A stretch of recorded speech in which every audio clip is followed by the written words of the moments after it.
Hello students, तो स्वागत है आपका एक नए वीडियो में। और हम इस वीडियो में पढ़ने वाले हैं मोशन के बारे में, यानी गति के बारे में। यानी कोई चीज़ चलती है उसके बारे में पढ़ेंगे कि वो क्यों चलती है। भाई अरे नहीं, ये नहीं पढ़ेंगे, कैसे चलती है ये पढ़ेंगे, और क्यों चलती है वो इससे अगले चैप्टर में पढ़ेंगे। तो फिज़िक्स का चैप्टर है ये, भौतिक विज्ञान फिज़िक्स बोलते हैं जिसको। चलिए, तो हम उससे पहले ये समझने की कोशिश करते हैं कि गति होती क्या है। देखिए, बेसिकली हमको गति जब या मोशन बोलते हैं तो हमें क्या समझ में आता है कि कोई चलती हुई चीज़, बट ये इतना आसान नहीं है जितना आपको लगता है। यानी कोई चलती हुई चीज़ गति नहीं होती है, उसमें बहुत सारी और चीज़ें भी इन्वॉल्व होती हैं।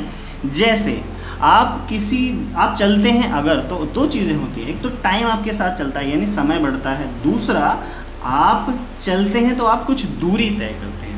तो आपको समझने आना चाहिए या समझना पड़ेगा कि जब भी आप चलते हैं तो आप कुछ डिस्टेंस कवर करते हैं और साथ में कुछ टाइम भी कंज्यूम होता है, टाइम भी बढ़ता है।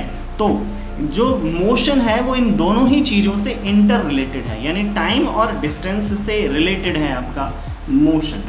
तो इसी से उसकी डेफिनेशन जो है वो बनेगी। तो चलिए हम डिस्कस करते हैं आगे।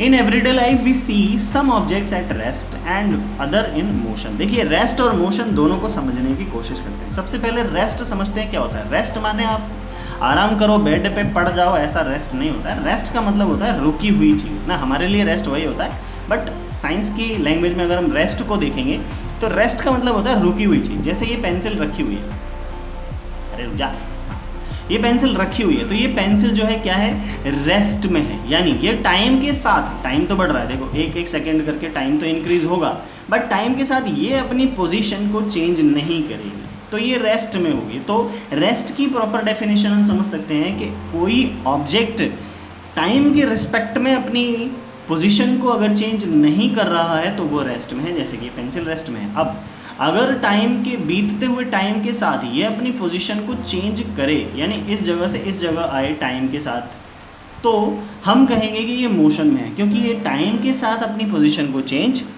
कर रही है। तो दोनों ही चीज़ें आपकी इंटर रिलेटेड हैं। आप देखिए, मोशन की डेफिनेशन आपको पता चल गई कि अगर कोई ऑब्जेक्ट टाइम के साथ अपनी पोजीशन चेंज कर रहा है तो उसको बोलते हैं हम motion.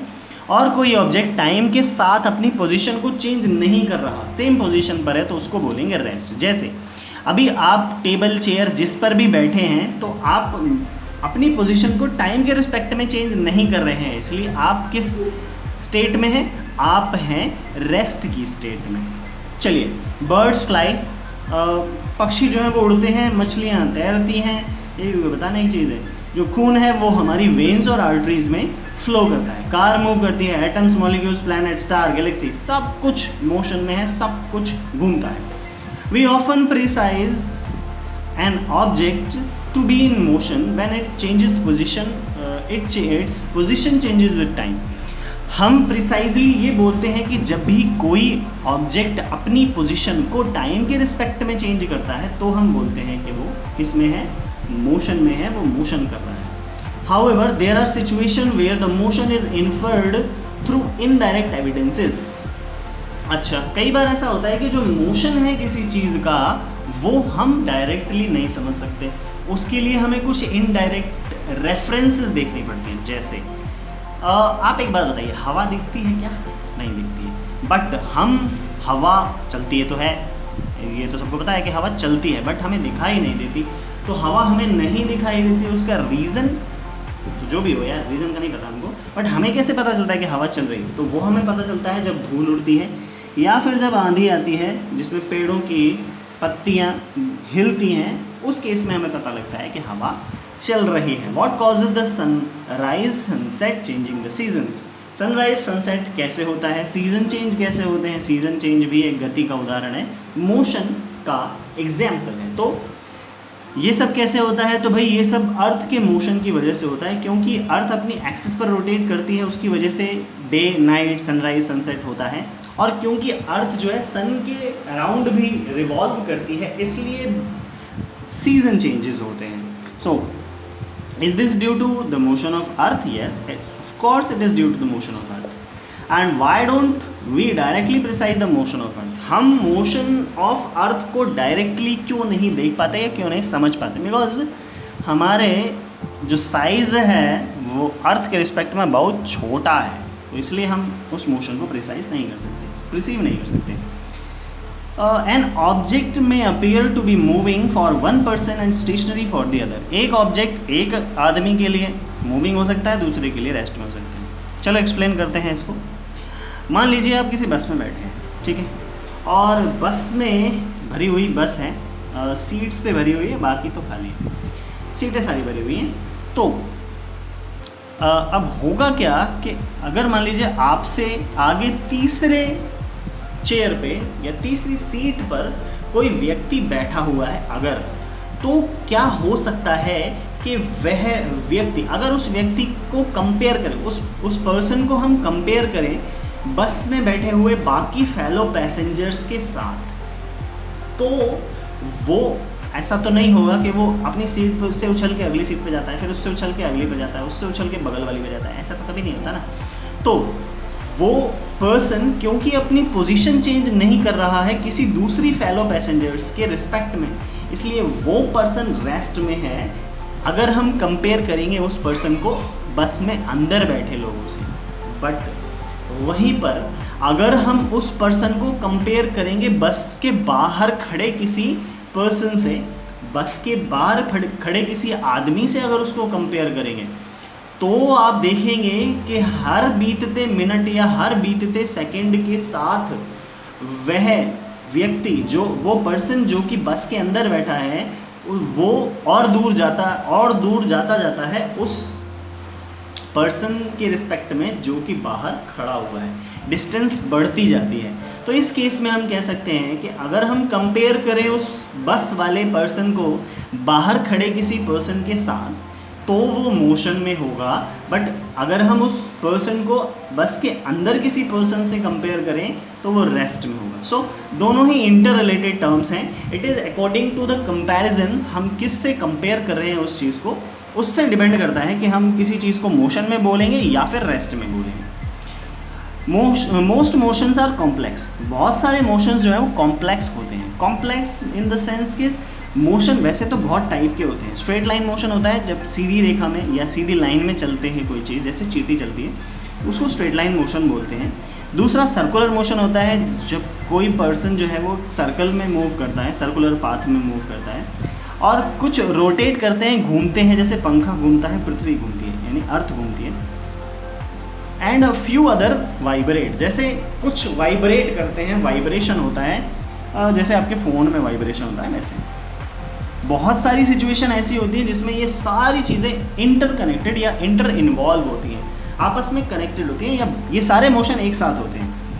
In this chapter we shall first learn to describe the motion of an object along the straight line. इस चैप्टर में सबसे पहले हम ये पढ़ने वाले हैं कि किसी स्ट्रेट लाइन मोशन को कैसे डिस्क्राइब किया जाता है। उसके लिए हम इक्वेशंस भी ड्राइव करने वाले हैं। We shall also learn to express such motions through simple equations and graph.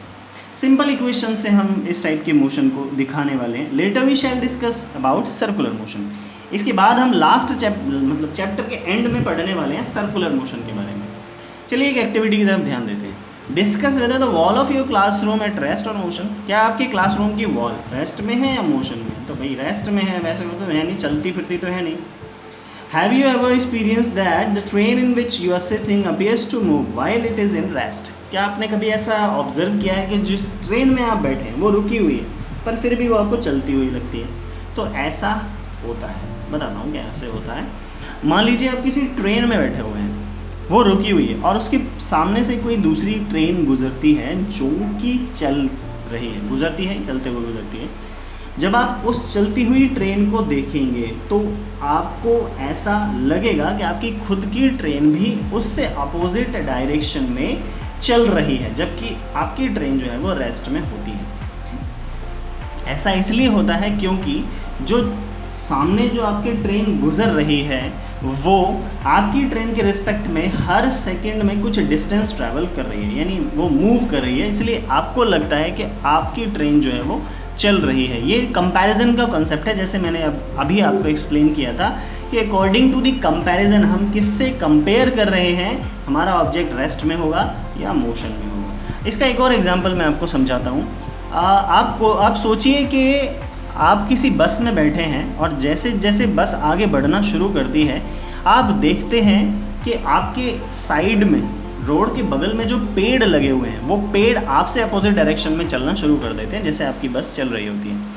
तो क्या ऐसा होता है कि पेड़ चलते हैं? नहीं, पेड़ तो नहीं चलते, पेड़ तो वहीं रहते हैं रुके हुए। बट क्योंकि आपकी बस चल रही है और पेड़ों को आप अगर अपनी बस से कंपेयर करेंगे चलती हुई चीज़ से, तो पेड़ भी आपको चलते हुए लगेंगे।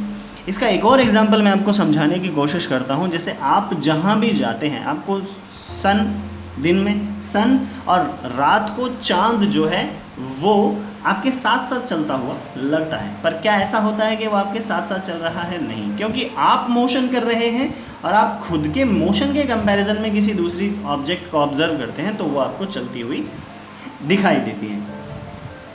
We sometimes endangered by the motion of object around us. हम कई बार डर जाते हैं अपने आसपास के मोशन को देखकर। जैसे बाढ़ आती है, फ्लड होता है अगर नदी में, तो वो मोशन बहुत खतरनाक होता है। हरिकेन या सुनामी आते हैं, वो मोशन बहुत खतरनाक होता है।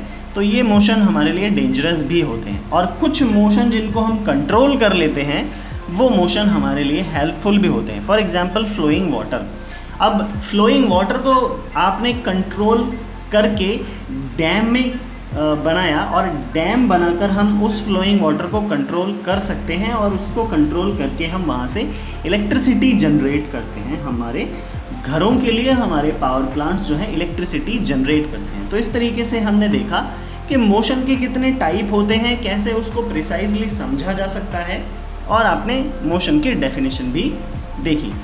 तो अगर आपको वीडियो पसंद आई है तो वीडियो को लाइक करिए, चैनल को सब्सक्राइब कर लीजिए और बेल यानी वो घंटी वो दबा दीजिए, ताकि मैं जब भी नई वीडियो डालूँगा तो आपको नोटिफिकेशन पहुंच जाएगा। और आपके पास बुक है, आप अच्छे से इसको पढ़िए, रीड करेंगे, मेरे कॉन्सेप्ट को समझेंगे, आपको क्लियरली अंडरस्टैंड हो जाएगा कॉन्सेप्ट जो भी है इसके अंदर। और मैं मिलूँगा आपसे अपने नेक्स्ट वीडियो में, तब तक के लिए goodbye, take care and thank you.